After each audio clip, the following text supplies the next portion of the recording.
ओम शांति। 21/4/73। जैसा नाम वैसा काम। पूजनीय बनाने वाले परम पूज्य पिता, राजयुक्त बनाने वाले राजदार, वरदानी, महादानी, मधुबन निवासी बहनों को देख शिव बाबा बोले, इस ग्रुप को कौन सा नाम कहें? मधुबन निवासियों को क्या कहा जाता है? जो भी यहाँ बैठे हैं सभी अपने को ऐसा पदम भाग्यशाली समझकर चलते हो। मधुबन निवासियों के कारण ही मधुबन की महिमा है। मधुबन का वातावरण बनाने वाला कौन? तो जो मधुबन की महिमा गाई हुई है, क्या वही महिमा हर एक अपने जीवन में अनुभव करते हो? मधुबन को महान भूमि कहा जाता है, तो महान भूमि पर निवास करने वाली अवश्य महान आत्माएं ही होंगी। तो वे महान आत्माएं हम हैं। क्या इसी रूहानी नशे में रहती हो? महान आत्मा जिसका हर कर्म और हर संकल्प महान होता है, तो ऐसे महान हो जिसका एक संकल्प भी साधारण कभी व्यर्थ ना हो और एक कर्म भी साधारण व बगैर अर्थ ना हो, क्योंकि उनका हर कदम हर नज़र अर्थ सहित होता है। क्या ऐसी अर्थ स्वरूप महान आत्माएं हो? उनको कहा जाता है महान अर्थात मधुबन निवासी। नाम तो मधुबन निवासी है, तो जरूर अर्थ सहित नाम होगा। तो ऐसे रोज का अपना पोता मिल चेक करते हो कि जो कुछ भी इन कर्मेंद्रियों द्वारा कर्म हुआ वो अर्थ सहित हुआ। समय भी जो बीता वो सफल हुआ, अर्थात महान कार्य में लगाया। ऐसा पोता मिल अपना देखती हो कि सिर्फ मोटी मोटी बातें ही देखती हो? जो समझते हैं कि इसी प्रकार से हम अपनी चेकिंग करते हैं, वे हाथ उठाओ। महान आत्माओं के हर कर्म का चरित्र के रूप में गायन होता है। महान आत्माओं के हर्षित मूर्त, आकर्षण मूर्त और अव्यक्त मूर्त का मूर्ति के रूप में यादगार है। ऐसे अपने को देखो कि सारे दिन में जो हमारी मूर्त व सीरत रहती है वो ऐसी है।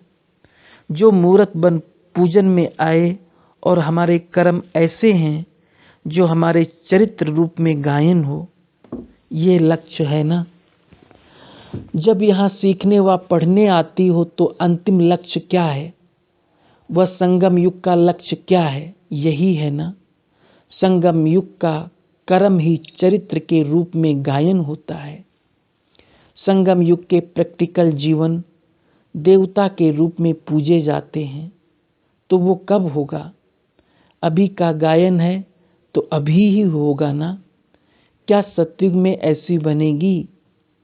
वहाँ तो सभी हर्षित होंगे, तो ये हर्षित मुख है, ये भी कहेगा कौन? ये तो अभी ही कहेंगे ना। जो सदा हर्षित नहीं रहते हैं वही वर्णन करेंगे कि ये हर्षित मुख है। ऐसी मूर्त व ऐसे कर्म प्रैक्टिकल में हैं। जैसे अभी सुनने के समय मुस्कुराती हो, अर्थात महसूस करती हो, वो मुस्कुराना कितना है? महसूस करती हो तब तो मुस्कुराती हो। तो ऐसे ही हर रोज अपने कर्म की महसूसता व चेकिंग करने से कोई भी पूछेगा तो फौरन जवाब देंगी।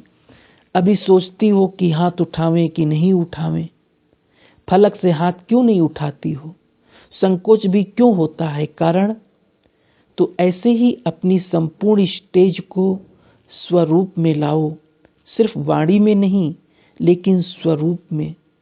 जो कोई भी आप लोगों के सामने आए तो जैसे कि आपके जड़ चित्रों के आगे जाते ही उनको महान समझते हैं, अपने को पापी और नीच ही समझ लेते हैं, अर्थात एक सेकंड में अपना साक्षात्कार कर लेते हैं।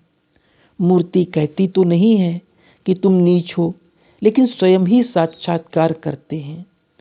ऐसे ही आप लोगों के सामने कोई भी आए तो ऐसे ही अनुभव करे कि ये क्या है और मैं क्या हूँ। ये स्टेज आनी तो है ना, वो कब आएगी? जबकि ज्ञान का कोर्स समाप्त हो, रिवाइज कोर्स चल रहा है। तो सिर्फ थ्योरी में रिवाइज हो रहा है या प्रैक्टिकल में? प्रैक्टिकल में भी कोर्स पूरा होना चाहिए ना। वह रिवाइज जब समाप्त होगा तब प्रैक्टिकल दिखाएंगे। क्या सोचा है? क्या इसके लिए समय का इंतजार कर रही हो? समय आएगा तो सभी ठीक हो जाएगा, क्या ऐसा समझती हो? ये क्लास कभी किया है?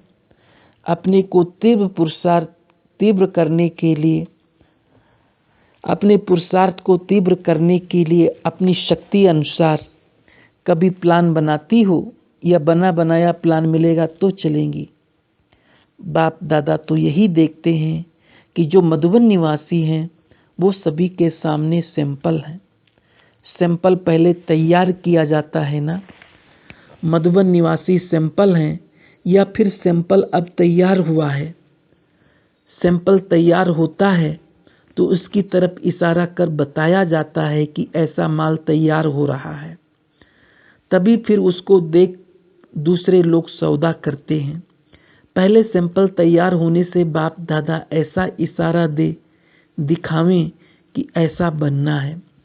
सैंपल बनने के लिए कोई मुश्किल पुरुषार्थ नहीं है, बहुत सिंपल पुरुषार्थ है। सिंपल पुरुषार्थ एक शब्द में यही हुआ कि साथ में बाप का सिंबल सामने रखो। एक शब्द का पुरुषार्थ बहुत इजी हुआ ना। अगर सदा सिंबल सामने हो तो पुरुषार्थ में सिंपल हो जाए। पुरुषार्थ सिंपल होने से सैंपल बन जाएंगे। मधुबन निवासियों को कितने इंजन लगे हुए हैं? किसी ने कहा 4। फिर तो सेकंड में पहुंचाना चाहिए। सभी से सहज पुरुषार्थ का लाभ हुआ। गोल्डन चांस मधुबन निवासियों को मिला हुआ है। ये भी मानती हो, मानने में जानने में भी होशियार हो, और बोलने में तो हो ही होशियार। बाकी मानने योग्य बनने में देरी क्यों? जितना माननीय योग्य बनेंगे उतना ही पूजनीय योग्य बनेंगे। यहाँ आपके कर्म को देखने वाले अगर श्रेष्ठ नहीं मानते हो तो पूजने वाले भी श्रेष्ठ मानकर पुजारी कैसे बनेंगे? जितना माननीय उतना पूजनीय का हिसाब है।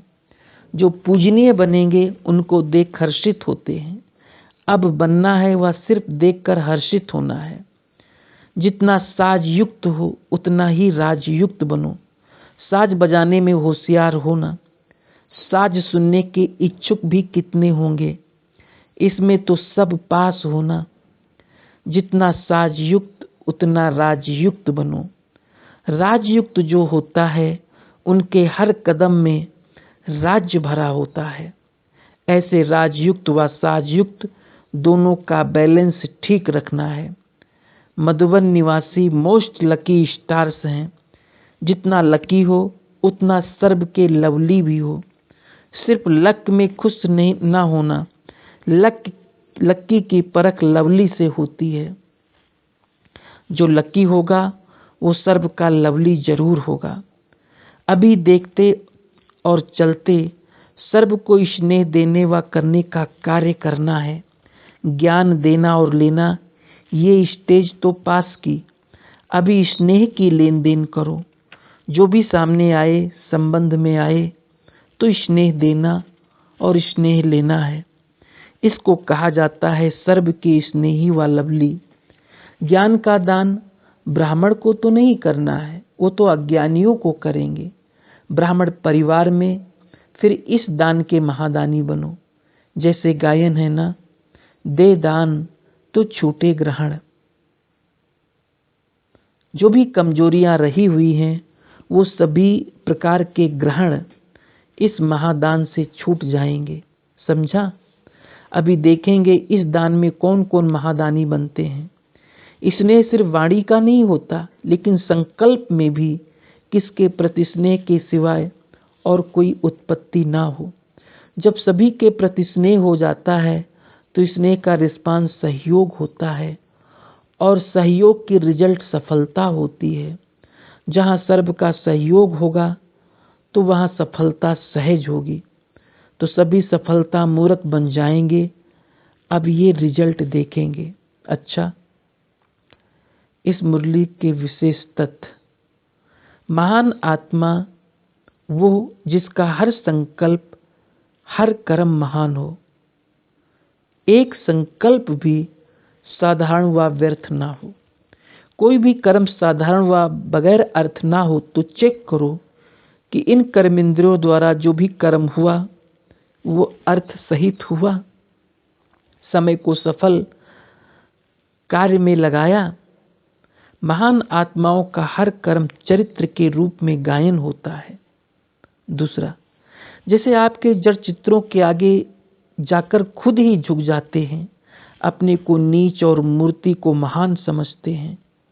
मूर्ति कहती तो नहीं है कि तुम नीच हो, लेकिन स्वयं ही अपना साक्षात्कार करते हैं। ऐसे ही आप लोगों के सामने कोई भी आए तो ऐसा अनुभव करे कि ये क्या है और हम क्या हैं। सैंपल तैयार होने पर ही इशारा कर बताया जाता है कि ऐसा माल तैयार हो रहा है, फिर उसको देख दूसरे लोग सौदा करते हैं। सैंपल बनने के लिए सदा बाप का सिंबल सामने रखो। अच्छा, ओम शांति।